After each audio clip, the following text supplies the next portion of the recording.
welcome back to my channel. And for today's video guys, meron ako share sa inyo na napaka-affordable na beach, na property na napakalapit sa beach guys.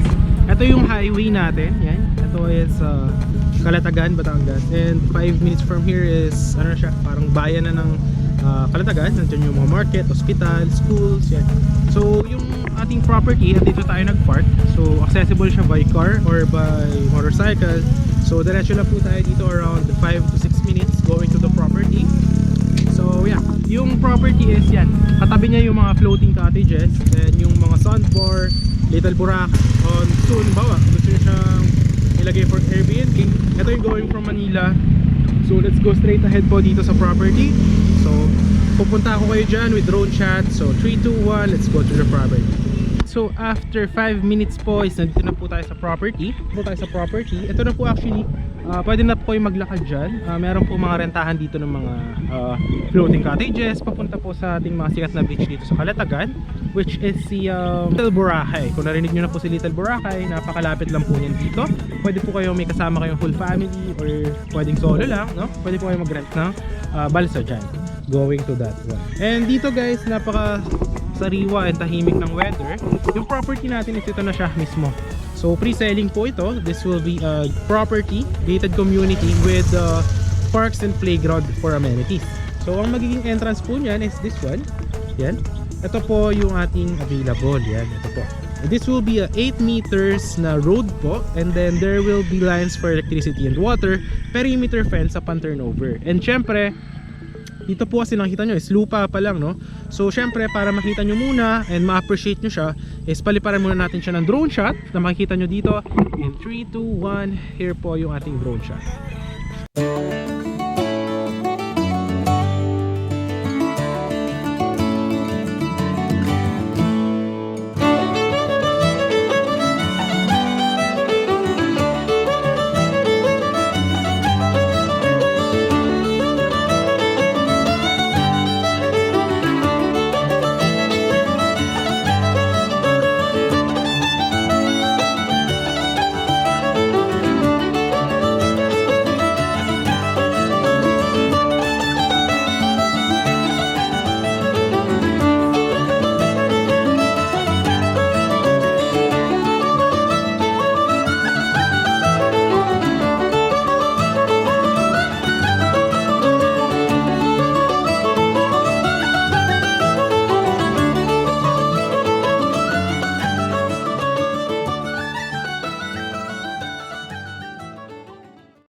So yun guys, nakita nyo naman yung drone shot ng ating property. So ito yung kabuuan niya kung gaano siya kalapit sa beach. And nandun na mismo yung mga balsa na sinasabi ko sa inyo, na wherein pagka nag-rent kayo po doon ng mga balsa is napakalapit na sa Little Boracay, no?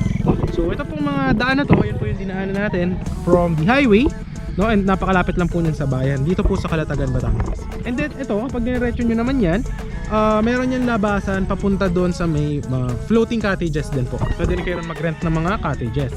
Then pwede dalhin yung balsa kung saan nyo po gusto, for island hopping or Little Boracay or kung saan man po.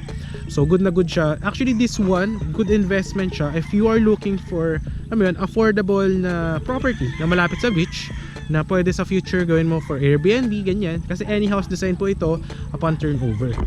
So ito siya guys ha, 8 meters po yan. 8 meters wide po yung ating concrete road. This will be guardhouse, no? And then ang ating pong property is meron perimeter fence which is 2 meters of height. Ganyan pong kataas. Available lots natin kasi ito yung magiging entrance. So dito 8 meters po siya. So kapag diniretso nyo dito guys, so yung mga available po natin is nandyan lang mismo. May mga 100 square meter, merong mga 150, 250. Yan. Very affordable, below 1 million pre-selling price po yan. And yun nga po yung sabi ko sa inyo, no required house design upon full development. Kasi ito po yung nakita nyo pa lang is lupa pa lang siya, diba? Pero masasabi ko dito guys is maganda siyang property investment. Kasi magigitong, siguro para mas ma-imagine nyo is I will show you na lang yung mga sample, yung mga drone shot ng ating mga finished na project na pong mga property. So yeah, pakita natin yan dito in 3, 2, 1. Here's the drone shot of our finished projects po with this one.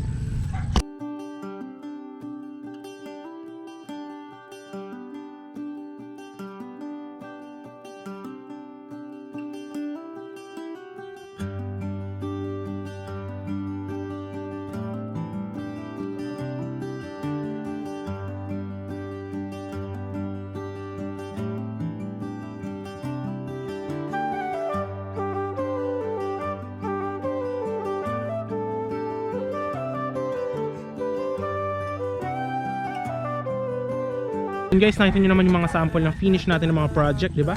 So kompleto siya guys, guardhouse, parks and playground, merong basketball court. So dito is magiging ganun din po, same lamang po. And ito po is hindi siya madilim, meron po yung project ng barangay. Ayan po, meron po mga lights yung ating mga daan. And then accessible po siya, doon po ako nag-park ng kotse, andun, yan. Ayan. So ito po mismo, yan yung mga 100 square meter. May mga corner lot po dito, meron mga 250. Yan, merong mga 300 square meter din. Yan. Ang requirement is 2 valid IDs po natin. So yun lang guys, ito na po yung ating lot. Nakita nyo naman na yung drone shot. So from that, yan, makita nyo yung parang poste doon. Yan, hanggang dyan po yan sa may bakod doon, yung property. And then hanggang dito po, sa may linya na to. So yun po yung kalakihan ng property natin. So around 3 hectares po siya. So tara, puntahan naman natin ngayon guys yung dito po sa ating property, yung sinasabi ko sa inyo ng mga rentahan ng mga balsa ng going to Little Boracay. Actually pag weekend dito guys, napupuno po. Ito, ginagawa siyang parkingan, pakita ko sa inyo para makita nyo. And ang weather dito guys is now around 3:30 PM and hindi po siya mainit, presko po siya. Tara, let's go. So ito yung sinasabi ko sa inyo, doon ako nag-park. Dito pag weekend nakapunta kayo, parkingan talaga siya ng mga sasakyan, ng mga nag-outing, galing from Manila, yan, gusto ng mga getaway. Yan po yung ating mga parking. Yan po. Yan. Okay. So ito na yung ano natin, going sa mga balsa. Pakita ko sa inyo. So dito ako nag-park. Yan. Very accessible siya guys. But ngayon kasi pre-selling pa lang siya, kaya yung itsura na pinakita ko sa inyo, ganun pa lang, diba? Pero ang target development po nito for turnover is 2 years to 3 years naman po. Mabilis lang naman po siya. So tara, punta tayo dun sa may rentahan ng balsa para makita nyo. Ito po yung daan. May mga CR din, ayan, may mga CR, likuan. Ayan. So tara, punta tayo dun.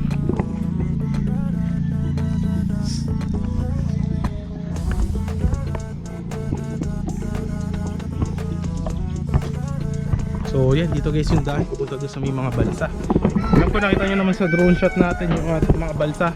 So ganoon lang siya kalapit sa property. Saka ng mga bangka.